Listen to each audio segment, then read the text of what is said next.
Magandang buhay mga kaogang ko!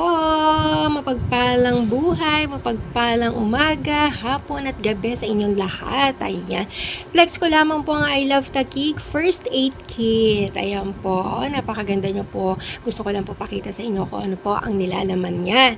Ayan po. Dinistribute po ito bawat barangay. May 38 barangays po kami dito sa Taguig. Siyempre kasama na po ang Wawa Taguig, ang aming barangay. Buong Taguig po meron po yan. Bawat residente ng aming barangay ay meron pong ganito. Napakahalaga po nito at talaga pong usable dahil po syempre pag may kailangan po tayo at emergency, ayan, meron po tayong pang first aid. Ayan, katulad yan. Ang kit ng bag niya, di ba? At meron pa siyang, ayan, yung pinakakit niya talaga sa loob. Ang tibay niya na matigas po siya. Ayan. So, ayan po ang mga laman po niya, no?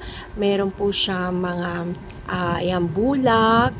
Ayan, pag syempre nasugatan po tayo, may gunting din po siya. Ibang klase yung gunting niya guys, so may gasa po rin siya. Ayan.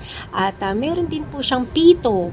Ayan, may pito rin po siya. Siguro, alam nyo na, ang paggamit ng mga ganyan, ano? Siyempre, para mapansin agad, no? At meron po tayong betadine. May malaki po yung betadine niya. Anti-infection. At meron din po siyang agua oxinada. Ayan, panglinis po ng sugat.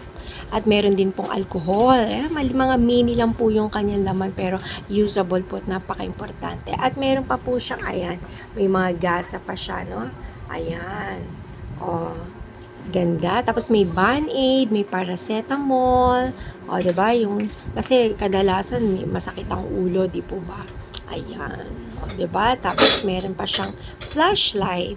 Ayan, may flashlight. Kasi kung saan ka man pumunta, mag-brownout man, ayan, meron emergency na gagamitin na pang ilaw.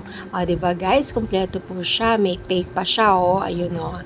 Kulay puti. Ayan, tinignan ko kung gumagana yung flashlight. Ayan, di battery po siya guys. Ayan, o diba, mini ang ganda-ganda.